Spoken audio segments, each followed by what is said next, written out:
مریم آپ کو لگتا ہے کہ اس ملک میں جو جس طرح سے ہم سیاست کر رہے ہیں یا جس ملک میں جس طرح سے ہم پالیسی ڈیسیژنز لے رہے ہیں ہماری ترجیحات میں آپ کو لگ رہا ہے کہ ہم ایک ایسا ملک ہے جو کہ 2022 میں سب سے زیادہ افیکٹڈ ماحولیاتی تبدیلی سے ملک ہے؟ جی بالکل ماریہ، یہ جو جرمن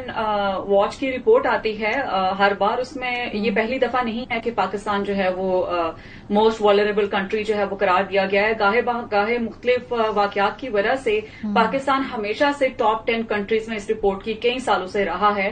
چاہے وہ 2022 کی فلڈز کی بات کریں، چاہے 2010 کے فلڈز کی بات کریں، چاہے آپ ہیٹ ویوز کی بات کریں، جیکب بعد میں جو درجہ حرارت آپ کا اتنا زیادہ بڑھتا ہے، وہاں ہیومن رائٹس واچ رپورٹ نے اس کو انلیویبل، یعنی کہ ایک ایسی جگہ جو انسانوں کے رہنے کے قابل نہیں ہے، وہ کئی سالوں سے اس کو قرار دیا ہوا ہے. اس کے علاوہ آپ دیکھیں کہ 2018 کی رپورٹس کے مطابق، تحقیق کے مطابق بھی پہلے سے بتا دیا گیا تھا کہ 2025 میں جو پاکستان ہے وہ ایک واٹر سکارس یعنی کہ قحط سالی کی طرف یا پانی کی کمی کی طرف اگر آسان لفظوں میں کہوں تو چلا جائے گا، اور جو ہمیں ہوتا ہوا نظر بھی آ رہا ہے. تو یہ پہلی دفعہ نہیں ہے کہ پاکستان جو ہے وہ کلائمیٹ چینج کی امپیکٹ کی وجہ سے، آپ دیکھیں کہ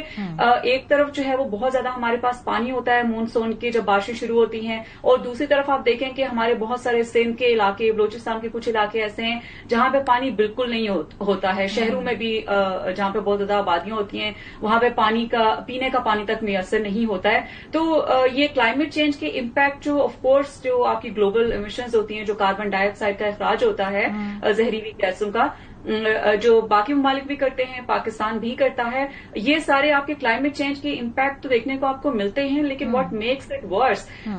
وہ یہ ہوتا ہے کہ آپ کے آن گراؤنڈ پالیسی میئرز کیا ہیں، آپ اس کو رسپانس کس طرح سے دے رہے ہیں، آپ کا جو ارلی وارننگ سسٹم ہے وہ کتنا افیکٹو ہے، آپ لوگوں کو کتنا پہلے انفارم کر سکتے ہیں ان چیزوں کے بارے میں، یہ جو حالات آپ کے کلائمیٹ چینج ریلیٹڈ ایونٹس ہونے والے ہوتے ہیں، اور آپ لوگوں کو کس طرح سے بچا سکتے ہیں، ان کی رہنمائی کس طرح سے کر سکتے ہیں. یہ ایسی چیزیں ہیں جو گورننس کے ایشوز ہیں ہمارے پورے ملک میں. میں اسی پہ آنا چاہتی ہوں مریم صاحب. میرا اگلا سوال یہی ہوتا کہ آپ نے جو آن گراؤنڈ رسپانس کی بات کی، آپ نے جو پالیسی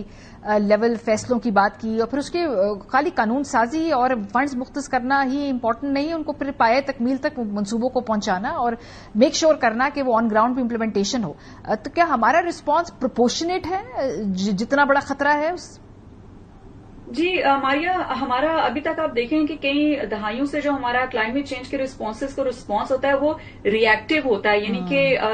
سیلاب آ گیا، اب ہم نے کیا کرنا ہے. اسی طرح سے ہماری پالیسی سازی بھی اسی کے اراؤنڈ ہوتی ہے کہ اب ایک آ گئی ہے آفت تو اس کو کس طرح ڈیل کرنا ہے. دنیا بھر میں پلان یہ ہوتا ہے کہ ارلی وارننگ سسٹمز ہوتے ہیں، یعنی کہ آپ کا آنے والا ہوتا ہے سیلاب یا ہیٹ ویوز آپ کی آنے والی ہیں، یا آپ کا گلیشیئر میلٹنگ ہو رہی ہے نارتھ میں، اسی طرح آپ کا ڈراؤٹ ہونے والا ہے. یہ ایسی چیزیں ہیں جو پہلے سے پریڈکٹ ہو جاتی ہیں. آپ کا انپریسیڈنٹڈ رین فال مانسون میں ہونے والا ہے، تو اب پہلے سے انسٹیٹیوٹس کے پاس ڈیٹا ہمارا ہوتا ہے، وہ پہلے سے اس انفارمیشن کو استعمال کر کے کس طرح سے لوگوں کو انفارم کرتے ہیں. جو ہمارے ادارے ہیں وہ کس طرح سے اس پہ ایکٹ کرتے ہیں اور کس طرح سے فنڈز مختص کرتے ہیں. یہ بہت ہی افیکٹو طریقہ ہو سکتا ہے اس چیز کو ایڈریس کرنے کا، لیکن یہ ہوتا نہیں ہے. ہمارے ادارے اس طرح سے کام کرتے ہیں کہ اچھا پہلے سے ہم اس ادارے کو پیسے کیوں دیں کہ وہ کمیونٹیز کے لیے کچھ کریں، کیونکہ نقصان تو ہوا نہیں ہے. وہ پہلے دیکھتے ہیں کہ اچھا ڈیمیج پہلے ہوا ہے تو اب اس کو ہم رسپانس پیسے کی فارم میں دیں یا کیپیسٹی بلڈنگ کی فارم میں دیں. تو ہمیں میرا خیال ہے کہ جو ہمارے ادارے ہیں ان کو تو اسی اپروچ اپنی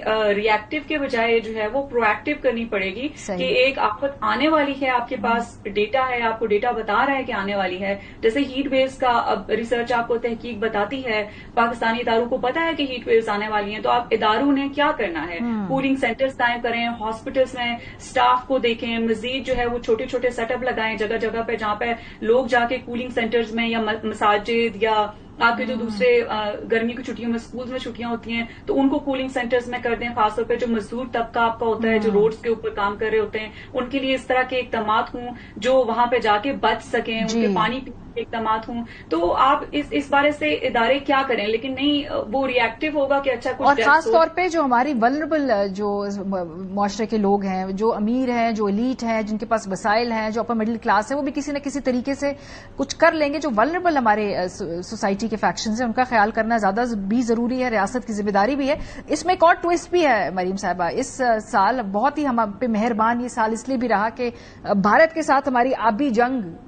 کیونکہ پاکستان کی اسٹیٹ نے اس کو وار ڈکلیئر کیا ہوا ہے،